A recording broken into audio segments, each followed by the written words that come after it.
बाबा पूछने ही वाले थे, इतनी देर में नंदी दौड़ कर आ गया। और नंदी दौड़ कर आया और आते से ही भगवान भोलेनाथ जी से बोला, प्रभु आपने तो इनको अब देखा है, जितने समय से आप तप कर रहे हो उतने समय से ये बाहर खड़े होकर आपका दर्शन कर रहे हैं, इंतजार कर रहे हैं। नेत्र खुलेंगे बाबा हमें वर देंगे, नेत्र खुलेंगे बाबा हमें वर देंगे। 1000 वर्ष इन पितरों को हो गया, 1000 वर्ष इन आहूतों को हो गया, आपका दर्शन कर रहे हैं प्रभु, आप इन्हें वर दे दीजिए। शिव जी ने पितरों से पूछा, तुम क्या चाहते, तुम्हें चाहिए क्या? आहूतों से पूछा, तुम्हें क्या चाहिए? तुम बोलो।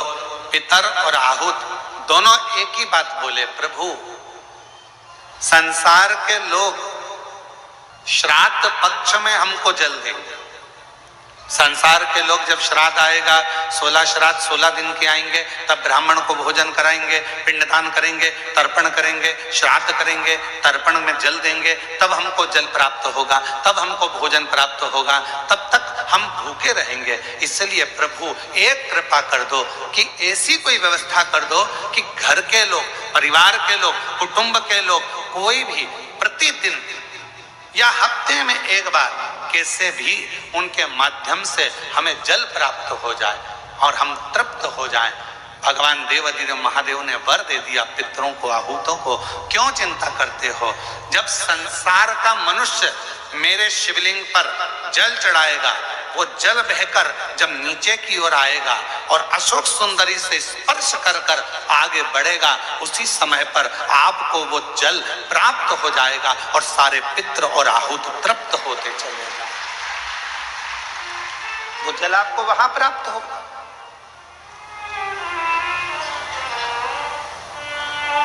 अब कई लोग कहते हैं गुरुजी हमारे यहाँ पितृदोष हो गए,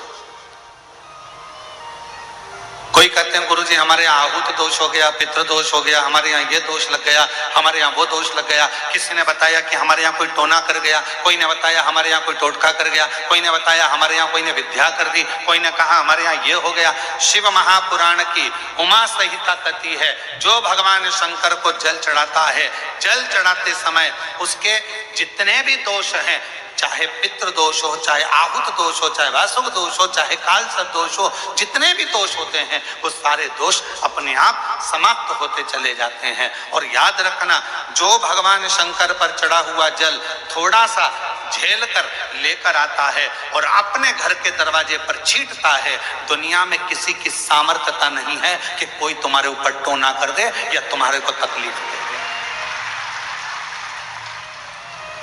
किसी की सामर्थ्यता नहीं।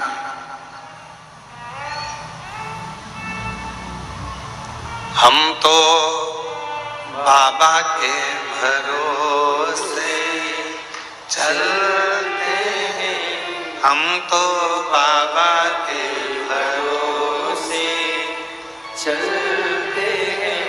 ये दुनिया वाले जलते हैं, ये दुनिया वाले बोलो बोलो जलते हैं, हम तो बाबा के भरोसे चलते हैं। हम उस पर आश्रित होकर चलें। जब हम पूर्ण आश्रित हो जाएंगे तो वो हमको समान। क्या चाहिए मेरे भोले बाबा को? ना तो मेरे भोले बाबा को तुमसे धन चाहिए, ना मेरे भोले बाबा को तुमसे दौलत चाहिए, ना मेरे शंकर भगवान को तुमसे संपदा चाहिए, ना मेरे शंकर भगवान को तुमसे कोई प्रॉपर्टी चाहिए, ना मेरे शंकर भगवान को तुमसे कोई संपदा चाहिए।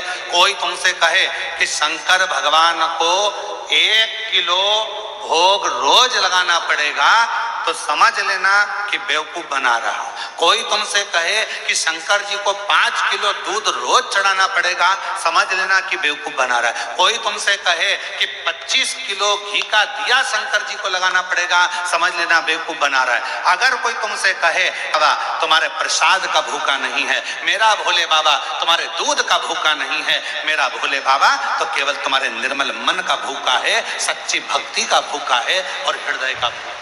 तुम्हारे मन से, तुम भाव से एक चावल का, मात्र एक चावल का दाना यदि शंकर भगवान को समर्पित करते हो, शिव उसको स्वीकार करते हैं। आप एक लोटा जल शंकर भगवान को समर्पित करते हो, शिव उसको स्वीकार करते हैं। आप एक चम्मच में से भी आधी चम्मच यदि देसी गाय का, हमारी वेद लक्षणा देसी गाय का यदि दूध आधी चम्मच से भी आधी चम्मच यदि आप शिव को दे रहे हो, शिव स्वीकार कर रहे हैं। फिर आप केमिकल का दूध मत चढ़ाओ, थैली का दूध मत चढ़ाओ, ये इधर उधर से आया हुआ दूध भगवान को मत चढ़ाओ। आप तो देसी गाय का एक आधी चम्मच से भी आधी चम्मच दूध अगर शिव को दे रहे हो तो शिव स्वीकार कर रहा है। यहाँ ये पूरी शिव महापुराण में कहीं पर नहीं लिखा कि 5 किलो तुम्हें लड्डू देना पड़ेगा, कि 1 किलो तुम्हें पेड़ा देना पड़ेगा, या 1.25 किलो तुम्हें चूरमा देना पड़ेगा, या 25 किलो तुम्हें दूध देना पड़ेगा, कहीं नहीं लिखा, कहीं नहीं। और आपको हमारी बात पर भरोसा जरूरी नहीं है कि सीवर वाला महाराज बोल रहा है तो अपन इनकी बात पर भरोसा कर ले। आप तो गीता प्रेस गोरखपुर की शिव पुराण को लेकर आओ और गीता प्रेस गोरखपुर की शिव महापुराण की पोथी को लेकर आओ और अपने घर में बैठकर उसको पढ़ो। उसमें आप पढ़ोगे तो उसमें कहीं नहीं लिखा कि शंकर भगवान को 5 किलो की, 10 किलो की, 100 किलो की, 25 किलो की, 1.5 किलो की, 2 किलो भगवान को भोग लगाना पड़ेगा। ना ना ना, जो जैसी भावना लाया वो वैसा ही फल पाया, जो जैसी भावना लाया वो वैसा ही फल पाया, नहीं थालियों से लौटाया वो मन मन हर्षाया, और कर दिया माला माल काशी वाले, लुटा दिया भंडार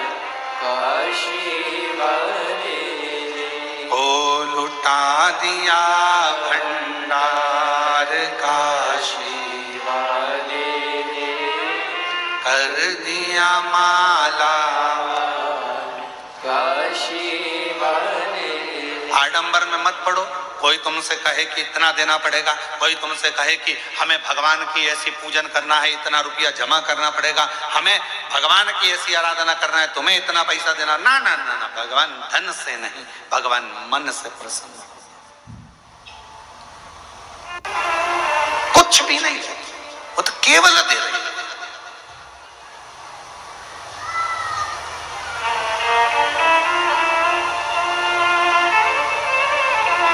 उसका काम है केवल देना ही देना। क्या देती है गौ माता? आपसे दरवाजे पर खड़े होकर मात्र एक रोटी की चाह करती है गौ माता। दरवाजे पर आकर गौ माता कब खड़ी होती है?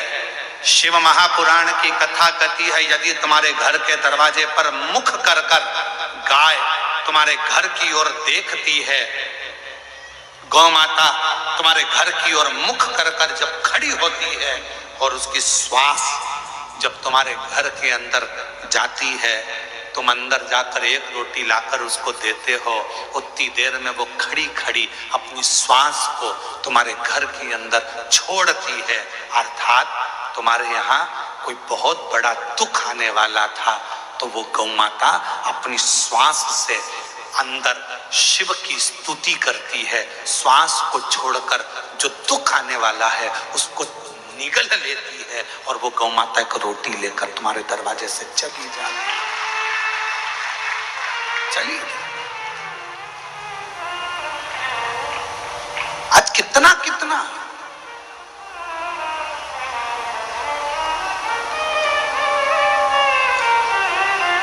कितने संत साधु सन्यासी तपस्वी साधक उपासक गौ माता के लिए प्रयास कर रहे हैं। कितने कितने संत लगे हैं, कितने कितने साधु लगे हैं, कितने कितने सन्यासी लगे हैं जो किसी ना किसी रूप में गौ माता को बचाने के लिए, गौ माता की सुरक्षा के लिए प्रयास कर रहे हैं। क्यों बचाना चाहते हैं? उनको बचाने का केवल एक कारण है कि जो गौ माता जगत में आकर जिसके अंतर्गत 33 कोटि देवता विराजमान होते हैं, वो गौ माता हमारे घर के सारे दुख को हर लेती है, सारे सुख प्रदान करती है।